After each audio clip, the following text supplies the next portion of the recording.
और उसको भी मैं आप लोग के लिए जल्द ही मेरे चैनल पे देखने को मिलेगा। तो आप लोग चैनल से जुड़े रहे, प्लीज़ लाइक एंड शेयर भी जरूर कीजिएगा। तो देखिए गाइस, हमारा पहला क्वेश्चन है कि प्रथम भारतीय जो उपग्रह है आपका, इसको कब लॉन्च किया गया था। जैसा कि आप लोग ये क्वेश्चन देख सकते हो कितना बार एग्जाम में पूछा गया है। अभी तो मैंने कुछ ही लिखा है कि इस एग्जाम में पूछा गया है। तो देखिए, SSC MTS में दो दो बार आ चुका है, CGL में आ चुका है, CHSL में आ चुका है, आपका NTPC में भी आ चुका है। तो गाइस, हमारा जो प्रथम भारतीय उपग्रह है जिसका नाम क्या था आपका, आर्यभट्ट। आप सबने सुना होगा। आर्यभट्ट जो है आपका भारत का पहला उपग्रह था, जिसको सोवियत संघ की सहायता से जो है ना लॉन्च किया गया था। किसकी सहायता से? सोवियत संघ की सहायता से। कब? 1975 में। ठीक है। भारत का प्रथम भारतीय उपग्रह कौन सा था आपका जिसको लॉन्च किया गया? यह था आपका आर्यभट्ट, सोवियत संघ की सहायता से। तो आप पहला क्वेश्चन का जो हमारा सॉल्यूशन है, आप लोग देख सकते हो कि प्रथम भारत का पहला जो प्रथम आर्यभट्ट उपग्रह है, इसको 19 अप्रैल 1975 में सोवियत संघ की सहायता से प्रक्षेपित किया गया था। लेकिन अगर क्वेश्चन बोला जाए कि भारत में निर्मित, ये तो आपका सोवियत संघ में निर्मित हुआ था।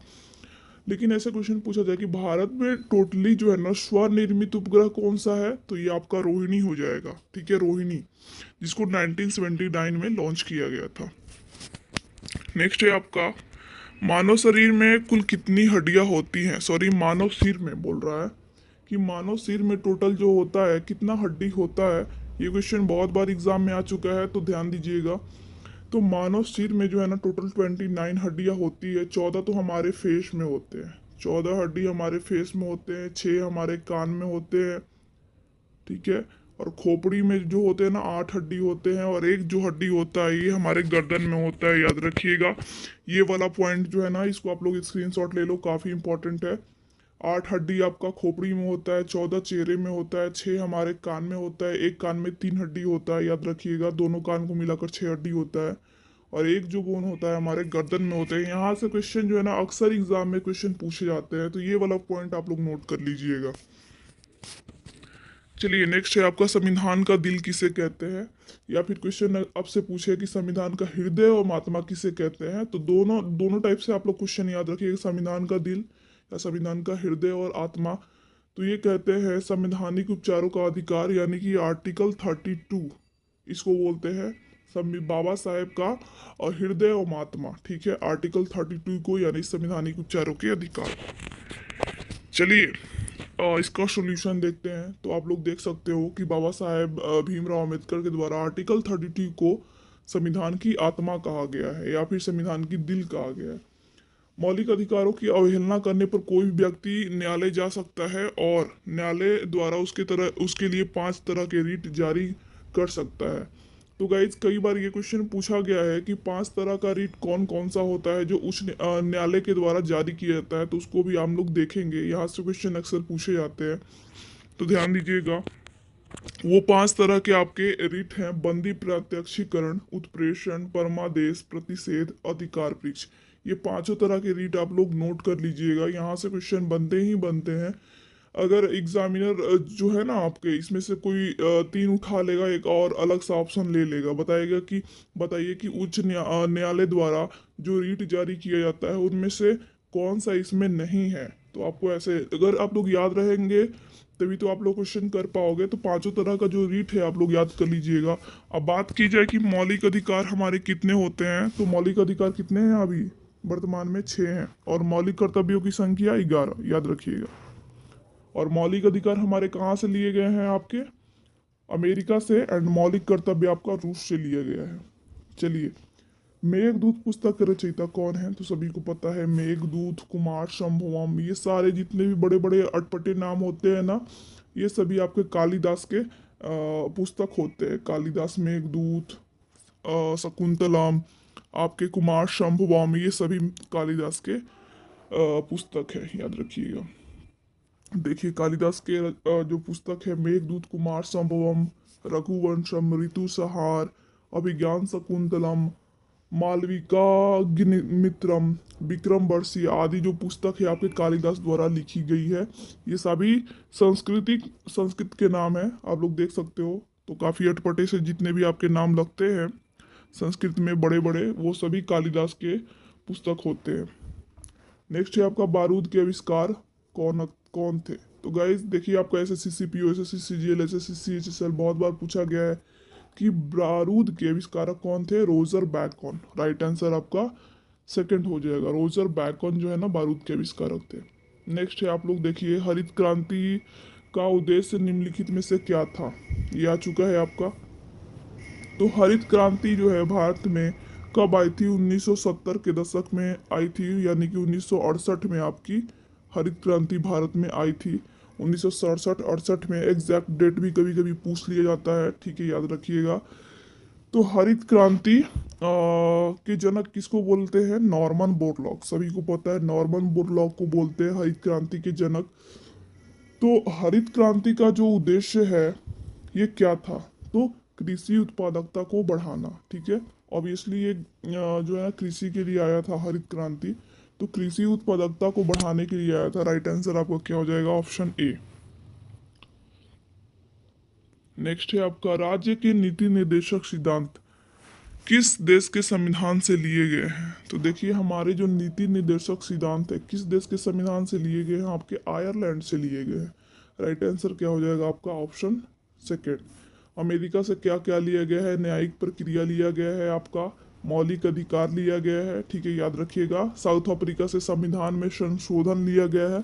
अगर हम लोग संविधान में जो संशोधन हम लोग पढ़ते हैं ना कि संविधान का संशोधन आर्टिकल 368 में है, तो संविधान संशोधन आपका साउथ अफ्रीका से लिया गया है। सांसद और एकल नागरिकता, हमारे देश में एकल नागरिकता है, वो किस देश से लिया गया है? आपका ब्रिटेन से लिया गया है, ठीक है, याद रखिएगा, एकल नागरिकता और सांसद।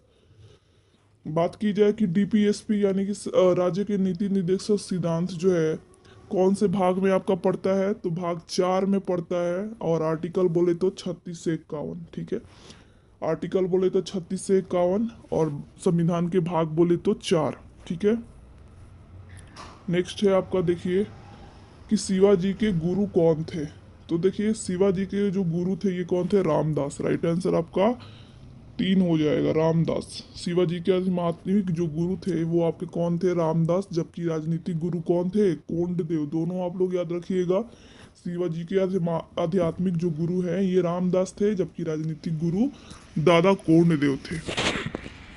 चलिए नेक्स्ट क्वेश्चन पे आते हैं। किस भारतीय द्वारा सर्वप्रथम प्रति व्यक्ति आय का आकलन किया गया था? तो ये कौन थे? दादा भाई नौरोजी। सभी को पता है, दादा भाई नौरोजी के द्वारा जो है ना सर्वप्रथम प्रति व्यक्ति आय का आकलन किया गया था, ठीक है।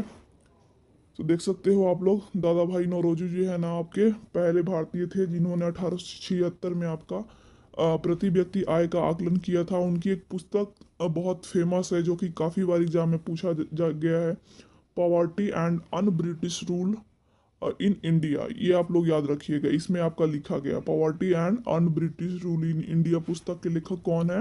आपके दादा भाई नौरोजी, ठीक है। और उनके द्वारा जो है ना धन निष्कासन का भी सिद्धांत आपका दिया गया है। धन निष्कासन का सिद्धांत भी कहा दिया गया है। उनको grand old man of India भी बोला जाता है। चलिए, और ब्रिटिश संसद का सदस्य बनने वाले पहले भारतीय कौन थे? ऐसा क्वेश्चन पूछा जाए तो कौन थे आपके ब्रिटिश संसद का सदस्य बनने वाले पहले भारतीय? ये भी दादा भाई नौरोजी थे, ठीक है, याद रखिएगा। नेक्स्ट है आपके, भारत की सबसे ऊंची चोटी कहाँ स्थित है? तो सभी को पता है कि भारत की सबसे जो ऊंची चोटी है कौन सी है? कंचनजंगा, जो कि टोटली भारत में स्थित है। कंचनजंगा ये कहाँ पे स्थित है? आपका सिक्किम में स्थित है। राइट आंसर आपका ऑप्शन 4 हो जाएगा। देखिए, भारत की सबसे ऊंची चोटी कंचनजंगा है जो भारत के सिक्किम राज्य में स्थित है, और विश्व की ये तीसरी सबसे ऊंची चोटी है। बात की जाए विश्व में सबसे ऊंची चोटी माउंट एवरेस्ट, और विश्व में दूसरी सबसे ऊंची चोटी कौन है? केटू यानी गॉडविन ऑस्ट्रिन है, याद रखिएगा। चलिए, आपको बताना है कि नेताजी सुभाष चंद्र बोस राष्ट्रीय खेल संस्थान जो है आपका कहाँ पे स्थित है। तो गाइज, नेताजी सुभाष चंद्र बोस राष्ट्रीय जो खेल संस्थान है ये आपका कहाँ पे स्थित है? पंजाब में स्थित है, याद रखिएगा, पंजाब में, ठीक है। चलिए नेक्स्ट क्वेश्चन पे आते हैं। भारत की जलीय सीमा कितनी है? तो गाइज, भारत की जलीय सीमा बहुत बार एग्जाम में पूछा गया है। तो भारत की जलीय सीमा कितनी है? 7500 किलोमीटर, ठीक है, ऑप्शन ए हो जाएगा। भारत की कुल जो जलीय सीमा है टोटल बोले तो 7516.6 है एग्जैक्ट अगर पूछे तो। जबकि भारत की जलीय सीमा आपको द्वीप को हटाकर कितनी है आपकी 6100 किलोमीटर। द्वीप को मिलाकर आपका है आपका 7516 और द्वीप को हटाकर 6100 किलोमीटर है। नाबार्ड की स्थापना कब हुई थी? तो ध्यान दीजिएगा, नाबार्ड की स्थापना कब हुई थी आपकी 1982 में। राइट आंसर क्या हो जाएगा 1982। ठीक है। क्वेश्चन कई बार इसका एग्जैक्ट डेट भी पूछ दिया जाता है तो याद रखिएगा 12 अप्रैल। 12 अप्रैल 1982 को नाबार्ड का स्थापना हुआ था। नाबार्ड का कई बार जो है ना फुल फॉर्म भी पूछा गया है, national bank for agriculture and rural development इसका फुल फॉर्म होता है, याद रखिएगा। और वर्तमान में नाबार्ड के चेयरमैन कौन है तो आपसे पूछे तो गोविंद राजुलू चिंताला है आपके वर्तमान में चेयरमैन। गोविंद राजुलू चिंताला आपके एग्जाम्स के लिए मोस्ट इंपॉर्टेंट है। नाबार्ड के चेयरमैन कौन है? गोविंद राजुलू चिंताला। नेक्स्ट नेक्स्ट है आपका भारत का टोटल क्षेत्रफल कितना है? तो 3.28 मिलियन है। भारत का कुल क्षेत्रफल 3.28 मिलियन है, जो कि एसएससी में बहुत बार पूछा गया है। एसएससी जो है ना कभी कभी अटपटा क्वेश्चन पूछ देता है तो याद रखिएगा। भारत के टोटल कितने पड़ोसी देश हैं? तो गाइज भारत के पड़ोसी देशों की टोटल कितनी संख्या है आपके 9। ठीक है। और कौन कौन से आपके पड़ोसी देश हैं, किस किस राज्य से लगते हैं, अगर आप लोग चाहते हो कि इसका जो ट्रिक है मैं वीडियो बनाऊं तो आप लोग कमेंट जरूर कीजिएगा।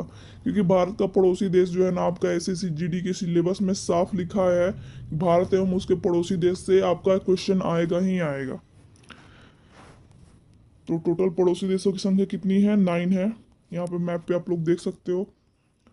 नेक्स्ट है आपका गूगल की स्थापना किस वर्ष की गई? तो देखिए गूगल की स्थापना किस वर्ष की गई आपकी 1998 में। दो भाई थे सर्गेई ब्रेन एवं लैरी पेज, उसके द्वारा गूगल की स्थापना की गई थी 1998 में। लैरी पेज एवं सर्गेई ब्रेन। नेक्स्ट है आपका भारतीय कृषि अनुसंधान परिषद का मुख्यालय आपका कहाँ पे स्थित है? तो भारतीय कृषि अनुसंधान परिषद यानी आईजीसीएआर, इसकी जो स्थापना है आपकी इसका जो मुख्यालय है आपका दिल्ली में हुआ था। इसका जो मुख्यालय है आपका कहाँ पे है? दिल्ली में है। ठीक है। भारतीय कृषि अनुसंधान संस्थान का मुख्यालय कहाँ है आपका? दिल्ली में है, याद रखिएगा। चलिए नेक्स्ट क्वेश्चन है संवाद कौमुदी के जो पत्रिका है इसके लेखक कौन है? तो राजा राम मोहन राय, याद रखिएगा। संवाद कौमुदी पुस्तक के लेखक कौन है? राजा राम मोहन राय। देखिए ब्रह्म समाज की भी स्थापना आपकी राजा राम मोहन के द्वारा 1828 में की गई थी, याद रखिएगा। और राजा राम मोहन को राजा की उपाधि किसके द्वारा दी गई थी? अकबर के द्वारा। कई बार एग्जाम में पूछा गया है तो आप लोग याद रखिएगा। और राजा राम मोहन रॉय को बंगाल का पुनर्जागरण भी कहा जाता है, इनको भी याद रखिएगा। और साथ में भारतीय प्रेस का अग्रदूत भी कहा जाता है।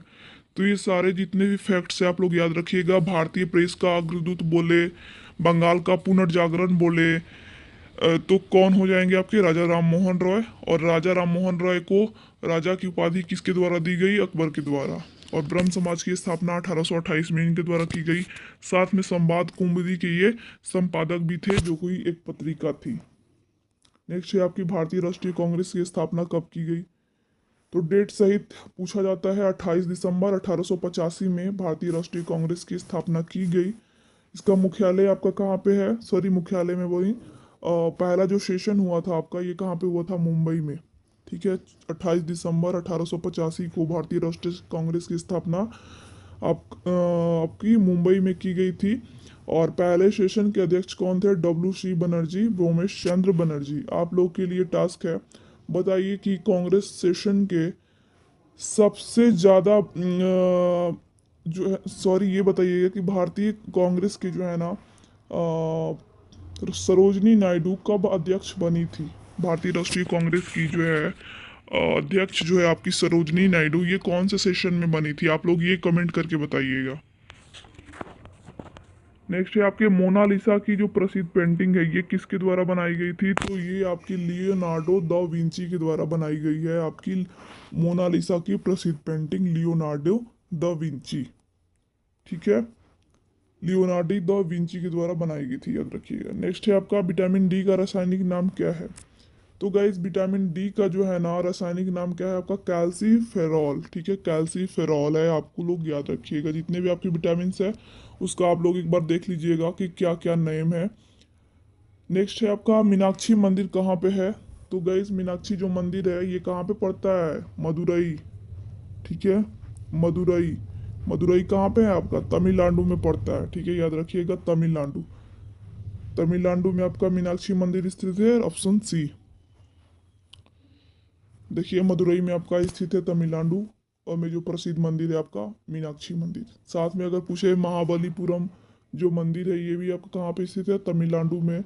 नटराजन मंदिर भी आपका, रामेश्वरम मंदिर भी, ये सभी जो है ना, बृहदेश्वर मंदिर, रामेश्वर मंदिर, नटराजन मंदिर, ये सभी आपका तमिलनाडु में स्थित है।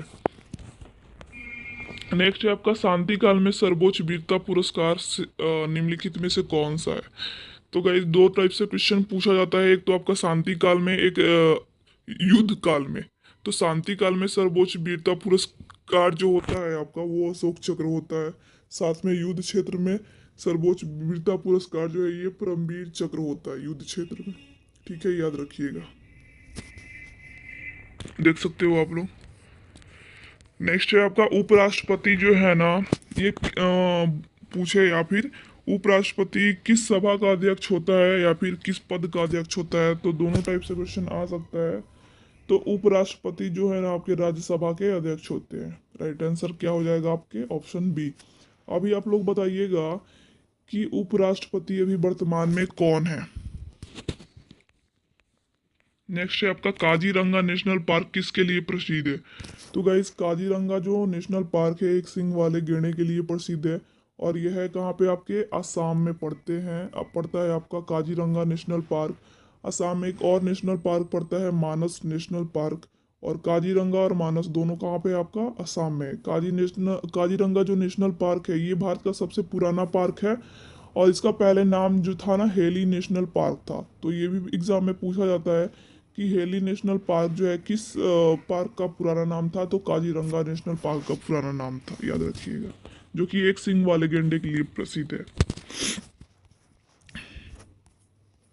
तो गाइज हमारे क्वेश्चन यहीं पे समाप्त होते हैं। आई होप आपको ये वीडियो अच्छा लगा होगा। तो गाइज अच्छा लगा होगा तो इसको लाइक एंड शेयर जरूर कीजिएगा। चलिए मिलते हैं हम अपने नेक्स्ट सेशन में, तब तक के लिए bye and thanks for watching.